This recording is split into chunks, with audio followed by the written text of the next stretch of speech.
So something we see a lot these days is girls selling themselves on Instagram and Facebook, and they might have their little fan only thing, or they might just be doing it for free or whatever it is, but it's really sad because people act like it's a game and like there's no consequence. But for every soul that they're leading astray with their provocative pictures, they're part of it too. Yeah, it's on the guy to look away or not subject himself to those things if he's trying to ascend spiritually. You ain't gonna be able to do it if you be looking at all these, I don't even know what to call them, because they call themselves women, they call themselves queens. Jezebel called herself a prophetess, and she led people to eat food, sacrifice to idols, and commit sexual idolatry. And the thing, yeah, she calls herself a prophetess, but she teaches men, she leads them in the way of sexual idolatry, sexual immorality. And yes, in our culture and many cultures, it's this thing that, the Jezebel agenda, the enemy's agenda was to trivialize it, make it seem like it's normal to look at porn. You're weird if you don't get it, right?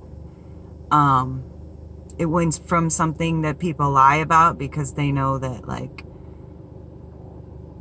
people might see them different if they knew that what type of thing they're really into, right? And it used to be kind of taboo, and now it's something that people kind of, I guess they're proud of it. Obviously they're proud of it. And the weirdest thing I see is, like, you got women that are real mixed up. They'll be like, have a YouTube channel, and they're talking about how they got some kind of message from God, but they got their cleavage hanging out. And it's like, you seem to be walking the fine line there, which actually there isn't. It ain't fine. And then you got, like, people on Facebook, and they'll be like posting like pretty raunchy looking stuff.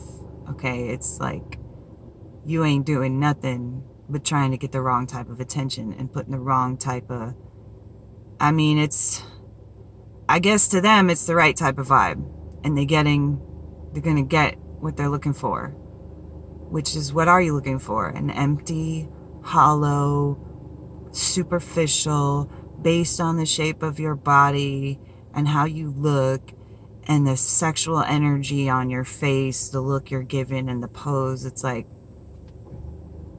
there's gotta be some kind of pushback in the soul. One, for selling yourself for free, when really all those sights, all those delicious sights of your body should be for your man. The man, whether he at home or you waiting on him or whatever. I believe God made us so beautiful and all this and that, so that, when we have a man that we love and he loves us, and that's our place and that's his place with us, like we chose each other, whatever, that, he could be satisfied with the beauty and nurturing and love of a woman, And we should question this idea that's been so widely touted, that it's in our evolutionary benefit, okay, to have, it's funny how it's multiple women. Now, it don't do a woman. Now, for some reason, I don't,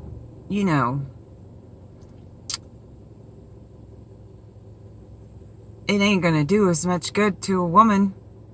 They'll say, oh, evolutionary, it's best for the man to spread his seeds so they survive, right? Is it? Is it best for that seed to survive when that man's been poking all these different women? He takes one spirit from one to another, to another, to another, to another. And then these are the babies that come out of that. Adultery and immorality and no one union. And then you wonder why people be popping out with like 8 different personalities. They don't know who they are. They don't know where they come from. They don't have a spiritual mother or a spiritual father. They don't have an earthly mother or an earthly father. Because none of them have been loved in the way that a man could love a woman or a woman could love a man. Because without learning how to look at one man and love one man and talk to one man and, you know, have your heart set on one man, vice versa, a woman, how you gonna know what they're really about? If like Monday you're like, oh, Sally's pretty cool, we hung out, it's good, and then Tuesday you're like, let me hit up Mary and Jane and whoever the else and see what they up to, you know. And I know a lot of you know, this advice says, you know, don't put your eggs in one basket, blah, blah, blah, blah, blah. But that is as a result of the culture we're in. And if we change how we're going to treat people and what we're looking for or what we'll accept based on this crazy, insane, broken culture that thrives on, you know, the beast mentality of the lust of the eyes can never be satisfied. You ever seen a person, you know, an addiction, like, it's very true. The lust of the eyes cannot be satisfied.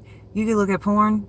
You can look at all them Insta models and Facebook feed, all these women selling themselves for free, whatever. It don't matter how many you see, how many varieties and how many shapes and how many colors and how many acts. Your eyes will never, the lust of the eyes will never be satisfied. You'll never be satisfied. But you're selling all the things that really could satisfy you. Peace, that's satisfying. Joy is satisfying. Love is satisfying.